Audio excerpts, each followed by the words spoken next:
Are we ready to go? Okay.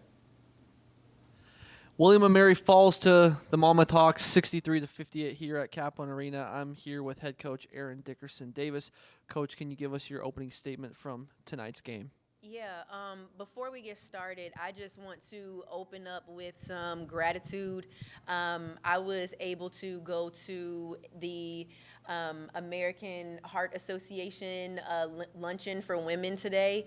It was called Go Red for Women, and it was just filled with amazing women, a lot of women from William & Mary. I was able to just kind of have lunch with today. We met people in the Newport News area, in the Williamsburg area that we're going to be able to work with. And so, this game, it sucks to lose. It's fun to win, but there are bigger things that are going on in the world. And so, I just want to start out with that level of gratitude. And then just how proud I am of my players for, fighting through a lot of fatigue. We have a shorter bench than normal, some kids out with the flu, things of that nature. And so, we fought. This was a great learning experience for us as we continue into February. And I look forward to bouncing back against Drexel. Coach, I wanted to start off with talking about Davine Debula for Monmouth. What was the game plan coming into tonight, and how did you see that matchup evolve over the course of the game? Yeah, so we wanted to force her to use her left hand. Probably about 90% of the shots that she makes are going to her right. And so we focused a lot on sending her to her left hand and kind of digging off of the guards. We wanted to come off of Ella Fairley. We wanted to really pressure the other guards that could shoot the basketball better. And we were digging off of number 24, Amaro, as well. So, we had a game plan. When Fairley hit a couple of threes, I think our players were a little bit more hesitant to step off of her into the paint. But, at the end, we wanted to match twos with twos. We just didn't want to give up a bunch of threes. So if Debula was going to score 30 points, fine. We just wanted to make sure that we weren't giving up 30 points to her and Gigi Gamble hitting threes. And then I wanted to ask you about the third quarter. Obviously, it was close at halftime, and Monmouth was able to build a little bit of a pushing. What did you see, especially offensively, that kind of led to the third quarter being a standstill? Yeah, I think they came out with physicality, and I think that we didn't do a great job of responding to that physicality.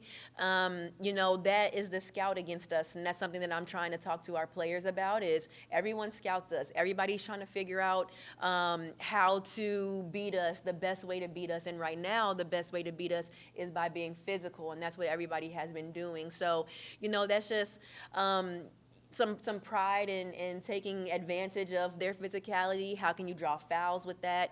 And I think when we watch the film, we'll find some ways that we can show them to draw the fouls with that physicality instead of it hindering our offense. And then lastly, I wanted to ask, what positives do you take from tonight, especially come back in the fourth quarter before Monmouth was able to hit a few shots? Yeah, I think that's what I took the most is that when we lost the third quarter, we go down 12, we come out, we foul right away, we go down 13. At that moment, we could have folded. We could have packed it up and said that we can't fight with this team, we're going to lose, and we didn't. We brought it all the way back to 3 points, and I also believe that fatigue probably played a factor in the end, and I should have called timeouts earlier so that we could kind of catch our breath. And so that's a learning lesson for me, with this short bench, how can I utilize those timeouts to help our team recover a bit? This is kind of time of year where push comes to shove, right? You're making the last push towards DC in March. What's kind of the top of your list to shore up to put your team in a position to succeed like they did last conference tournament? Yeah, we have to be able to make a couple of adjustments as we move forward for the rest of the season. We're going to be down some players that we thought we would have at this time of the year.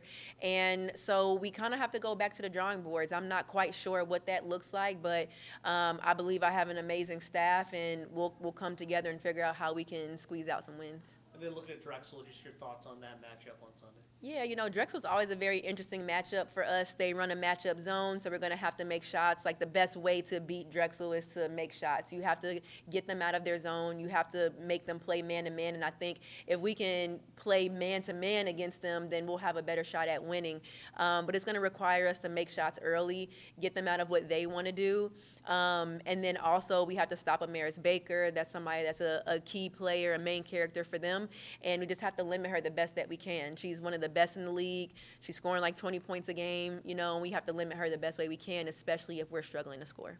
Thanks, Coach. Appreciate it. Thank you.